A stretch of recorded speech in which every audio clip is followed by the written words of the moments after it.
안녕하세요. 군사독복입니다. 역시나 바흐무트에서 우크라이나군이 포위되었다는 프리고진의 주장은 거짓임이 드러났습니다. 하루 이틀이면 바흐무트를 점령할 수 있다더니 사흘 만에 다시 입장을 내놓은 프리고진의 주장은 180도 바뀌어 있었습니다. 현지 시각 3월 5일 텔레그램 채널을 통해 전해진 그의 새로운 영상 메시지에 따르면 현재 바흐무트 전선에서 러시아군의 상황이 매우 좋지 않으며 러시아 정규군 측이 고의로 탄약과 보급 물자를 전해주지 않고 있는데 바그너 그룹이 무너지면 러시아는 전쟁에서 패배할 것이라 전했는데요. 이 같은 정황에 따르면 아직 위태롭기는 하나 바흐무트가 우크라이나군의 통제 하에 있으며 현재 다시 우크라이나의 야지가 진창이 되어 기갑부대가 움직일 수 없게 만드는 라스푸티차 현상이 시작된 만큼 이를 이용해 우크라이나군이 더 버텨낼 여력이 있는 것으로 보입니다. 그러나 러시아군 병사들은 지금 라스푸티차가 끝나는 이유를 답답한 심정으로 기다리는 것이 아니라 오히려 두려워하며 떨고 있을 것으로 보이는데요. 최근 우크라이나군은 독일에서 워게임을 진행하며 앞으로 우크라이나 전역에서 러시아군을 몰아낼 수 있을 만한 춘계 대공세를 준비하고 있기 때문입니다. 실제 우크라이나군의 공세가 어떤 형태를 띠고 어디에서 시작될 것인지는 아무도 알 수 없고 상황에 따라 달라질 수 있는 만큼 지켜봐야겠지만 벌써부터 여러 오신트 전문가들이 우크라이나군의 대공세 시나리오를 예측해 올리고 있는데요. 이들의 예상에 따르면 우크라이나군의 주요 공세 전략이 될 만한 시나리오는 총 5개이며 그 외에 알려지지 않은 비밀 전략도 있을 가능성이 높습니다. 오늘은 이 5개 시나리오 중에서 우크라이나군이 실행할 만한 가능성이 높은 시나리오 3개를 여러분께 알려드리고 그중 변수가 될 만한 요소는 없는지 생각해 보겠습니다. 전문가는 아니지만 해당 분야의 정보를 조사 정리했습니다. 본의 아니게 틀린 부분이 있을 수 있다는 점 양해해 주시면 감사하겠습니다. 영토 전역을 되찾기 위한 우크라이나군의 대반격, 그중 첫 번째 전략은 트로이츠케 탈환 작전인데요. 우크라이나군이 쿠피안스크에서 우크라이나 공세 병력을 투입시키고 드보르치나에서는 오스킬 강을 건너는 도하 작전을 벌여 양쪽에서 동시에 주력 병력을 투입시켜 러시아군 방어선을 돌파하는 동시에 쿠제미우카 방면에서도 조공을 가하며 뚫고 들어갑니다. 쿠제미우카 방면의 우크라이나군은 스바토우에서 몰려오는 러시아 지원군의 발목을 잡고 시간을 끄는 역할을 하는 것인데요. 그동안 우크라이나군 주력은 동쪽의 트로이츠케까지 진격하고 스바토우에서 올라오는 러시아 지원군을 막아내고 전선을 교착시키는 데 성공한 우크라이나군이 쿠제미우카에서도 추가 병력을 보내 삼면으로 트로이츠케를 포위해 러시아군 병력을 섬멸, 탈환해내는 작전입니다. 지금도 러시아군은 여전히 철도를 통한 보급에 많은 부분을 의존하고 있는데요. 우크라이나군이 이 트로이츠케를 탈환할 경우 트로이츠케에서 스바토우로 향하는 철도망과 트로이츠케에서 스타로벨스크로 향하는 철도망을 파괴해 러시아군을 고립시킬 수 있게 됩니다. 스타로벨스크는 러시아군의 보급 거점이기만 한 것이 아니라 전선에서 파괴되는 러시아군 전차들을 재생시켜 내보내는 시설이 있는데요. 러시아군의 보급 중심지인 스타로벨스크에서 트로이츠케로 향하는 철도망이 끊기게 될 경우 러시아군은 급격한 전력의 약화를 겪게 될 것이 예상됩니다. 더구나 트로이츠케에서 스타로벨스크까지의 거리는 직선거리로 85km가 채 되지 않습니다. 우크라이나군은 사정거리가 90km 이르는 하이마스의 GMLRS 로켓이나 사정거리가 150km 이르는 GMLRS ER 로켓, GLSDB 지대지 유도폭탄 등으로 스타로벨스크의 각종 러시아군 유류시설이자 탄약 저장고, 전차 재생시설 등을 타격해 동부전선 북부의 러시아군 보급을 끝장내다시피 할 수 있겠는데요. 이렇게 될 경우 그 사이에 포위되어 고립된 러시아군은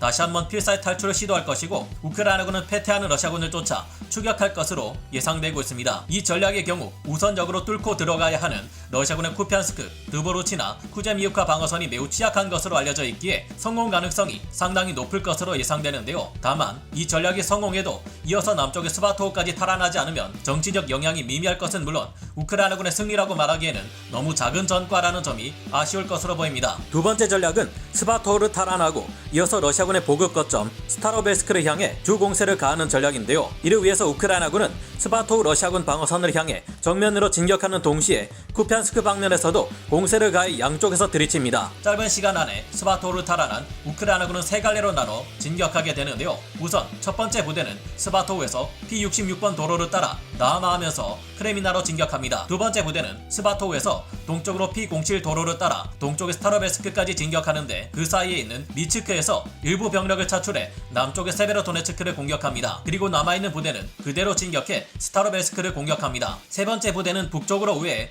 북쪽의 트로이츠케 지역 러시아군을 위협하면서 스바토우에서 퇴각하는 러시아군의 테러를 차단합니다. 그리고 첫 번째 부대와 함께 양방향에서 스타로벨스크의 러시아군을 포위 섬멸하고 스타로벨스크를 탈환하는 것이 임무인데요. 이 두 개 세력이 스타로벨스크 탈환에 성공할 경우 이들은 다시 세 개 방향으로 나뉘어 진격하게 됩니다. 우선 노보프스코우 방면으로 진격해 이후 북동부 국경을 탈환하고 노보스트리의 치우카 방면으로 진격해 동부 국경을 탈환, 일치 21 도로를 따라 남하하며 루안스크주의 러시아군을 위협하게 되는데요. 이 두 번째 전략은 첫 번째 전략보다 복잡하고 변수도 있어 성공 가능성은 조금 떨어집니다. 우크라이나군은 이 지역에 자리 잡고 있는 러시아군 제98 공수사단을 끌어내 경멸해야 하고 재편된 러시아군 제1근위 전차군을 비롯한 각종 후방의 대기 전력들을 파괴할 수 있어야 하기에 막강한 화력이 동원되어야 할 텐데요. 이 전략이 성공하려면 하르키우 공방전 때처럼 하루에만 40km 이상을 계속 전진하며 러시아군을 빠른 시간 안에 무너뜨려야 합니다. 그렇지 않을 경우 러시아군이 재정비를 거친 후 구축한 예비 방어선에 막혀 우크라이나군 공세 병력이 위기에 처할 위험도 있는 것으로 파악되는데요. 그러나 우크라이나군 내에서는 충분히 성공 가능성이 있는 전략으로 보고 있으며 이 전략이 먹힐 경우 상당한 정치적 파급력을 발휘할 것입니다. 우크라이나군은 스바토우를 지나 상당한 상징성을 지닌 크레미나와 세베로도네츠크를 동시에 코앞에서 위협할 수 있게 되고 북동부 전선 전체의 러시아군을 크게 흔들어 놓아 스타로베스크 탈환은 물론 북동부 국경지대까지 대부분의 지역을 탈환할 수 있다는 엄청난 효과를 가지는 전략이 이것인데요. 세 번째 전략은 기습적인 전략인 만큼 비밀 유지에 많은 노력을 들여야 하는 방법이지만 성공할 경우 그야말로 엄청난 효과가 기대되는 전략인데요. 우선 최초의 방어선 돌파는 도네츠크 남부의 마린카와 부울레다르 사이 전선의 세계 방면에서 시작됩니다. 그리고 이때 부울레다르는 물론 노보우크라인카, 벨리카 노보실카, 테미리우카 등 여러 지역에서 예비 공세 부대를 대기시킵니다. 이 방어선의 돌파가 성공할 경우 마린카 방면에서 진격한 우크라이나군 부대는 계속 진격하며 도네츠크 남부 지역을 공격하고 보급을 담당해왔던 러시아군의 철도를 장악하는 것이 목표인데요. 그리고 나머지 부울레다르 방면에서 진격하는 우크라이나군 부대들은 볼로바카로 진격해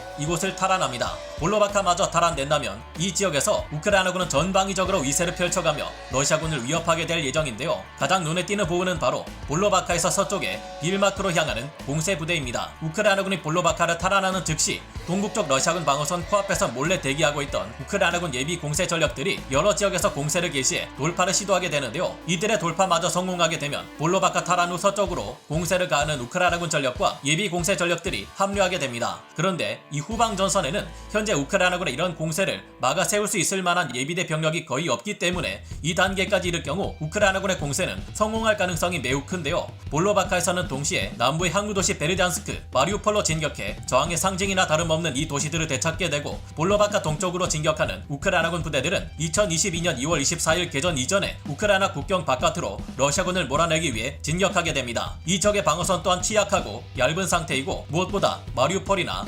베르잔스크까지 후방에 러시아군 예비대 병력이 없기 때문에 성공할 경우 매우 강력한 효과가 있을 것으로 기대되는데요. 다만 변수는 기동로가 매우 넓고 공세를 가해야 할 경로가 평평한 평야지대라 예비 공세 부대들이 공세를 가할 의도를 숨기는 것이 꽤나 까다로울 것으로 보인다는 것이 문제입니다. 공세 의도가 들통날 경우 러시아군은 즉시 주력 병력을 이곳에 보내 방어 태세를 강화할 것이기에 우크라이나군의 공세 또한 성공을 장담할 수 없게 될 것이 우려됩니다. 이 같은 우크라이나군의 대반격이 시작될 시기는 라스푸티차 현상이 주춤하는 3월 말에서 4월 초가 될 것으로 예상됩니다. 그러나 러시아군의 소모가 예상보다 극심할 경우 우크라이나군의 공세가 이보다 더 앞당겨질 수도 있고 러시아군이 또다시 대규모 강제 동원령 등으로 병력을 크게 확충할 경우 더 늦춰질 수도 있을 것으로 파악되고 있는데요. 공세를 가하는 지역의 기후 상황이 어떠한지, 언덕이 많은지, 매복할 만한 숲지대가 있는지 등의 여부 또한 공세에 많은 영향을 줄 것으로 보입니다. 예상보다 자꾸만 우크라이나군의 공세가 늦춰지고 있다는 것이 답답하지만 어떤 형태의 공세를 가하든 공통적으로 반드시 전제되어야 할 조건은